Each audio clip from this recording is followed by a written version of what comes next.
रहेगी। हम कभी धर्म को समझे ही नहीं। जिन्होंने देशों की बात की, जिन्होंने राष्ट्रों की बात की, उनके पास ना एक देश है न एक राष्ट्र है। और जो अपने धर्म पर अडिग रहे, उनके सबके देख लो कितने राष्ट्र, कितने देश हैं। आज मैं केवल एक व्यक्ति के प्रति संवेदना व्यक्त करता हूं। हम हड़ताल जलाते हैं मेघनाथ को। मेघनाथ जैसा चरित्रवान व्यक्ति इस धरती पर दूसरा पैदा नहीं हुआ। हम हड़ताल जलाते हैं कुंभकर्ण को। कुंभकर्ण जैसा वैज्ञानिक योद्धा इस धरती पर पैदा नहीं हुआ। कुंभकर्ण के बाद इतना चरित्रवान व्यक्ति, और उनकी गलती क्या थी? रावण ने एक छोटा सा अपराध किया और आज लाखों साल हो गए हम रावण को जला रहे हैं। अब तो ऐसे ऐसे अपराधी, भैया कोई रिकॉर्ड कर रहा है, नहीं कर रहा, नहीं कर रहा है इसे। अब तो ऐसे ऐसे अपराधी पैदा हो गए हैं जिनके सामने रावण का कोई अस्तित्व नहीं है। अगर आज जलाना है, मैं सारे हिंदुओं का इस मंच से आह्वान करना चाहता हूं, यदि आप जलाना चाहते हैं हर दशहरे पर, तो अब तो मोहम्मद को जलाइए।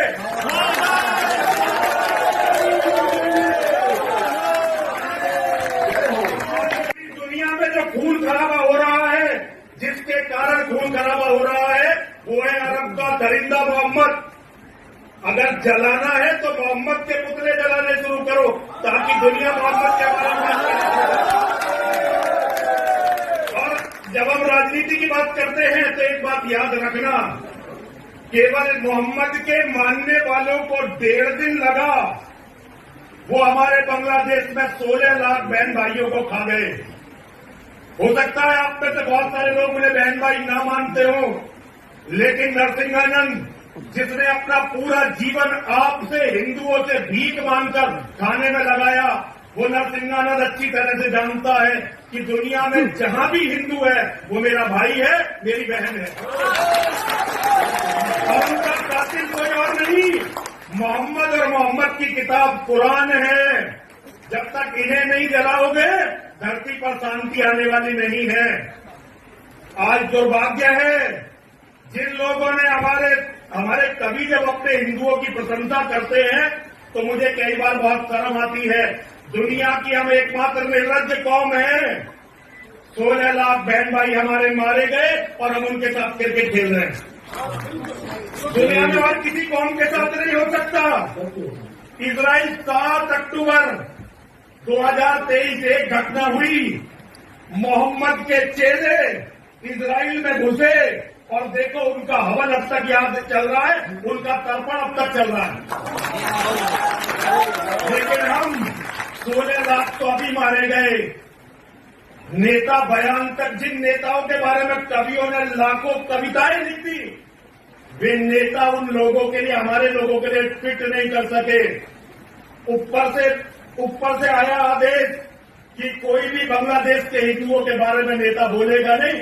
राजनीति मौन हो गई, हिंदुओं के सारे आधारभूत स्तंभ ढह गए। मैं कुछ नहीं कर सकता, लेकिन मैं अपनी गर्दन कटवा सकता हूं। रामगिरी जी महाराज के लिए लाखों मुसलमान इकट्ठे हुए मुंबई में। मैं उनसे कहना चाहता हूं, मुंबई छोड़ो, दासला के मंदिर में आओ। नरसिंहानंद तुम्हारा स्वागत करने के लिए तैयार बैठा है। रामगिरी जी महाराज ने तो कुछ भी नहीं कहा। जो मोहम्मद के बारे में मैं तुम्हें बताने वाला हूं, पाकिस्तान का मौलाना तारिक मसूद खुलेआम कहता था कि मोहम्मद के बारे में यदि गुस्ताखी की बात सुनो तो गर्दन काट दो। अब अपनी गर्दन बचाने के लिए घूम रहा है। लेकिन अनिल भाभी जी, मैं आपका गुरु, वेद में तुम्हारा गुरु।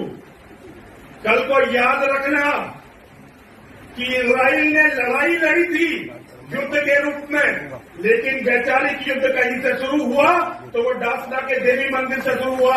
वो कुछ लोगों को मारेंगे और हम धरती से मोहम्मद की विचारधारा को मिटाकर मानेंगे। मां और महादेव हमें शक्ति दे।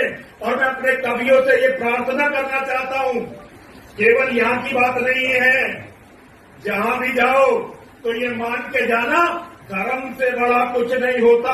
और कोई व्यक्ति चाहे कितना ही बड़ा हो, वो तो धर्म के सामने कुछ है ही नहीं। व्यवधान के लिए अली जी तुम्हारी इच्छा पूरी करती?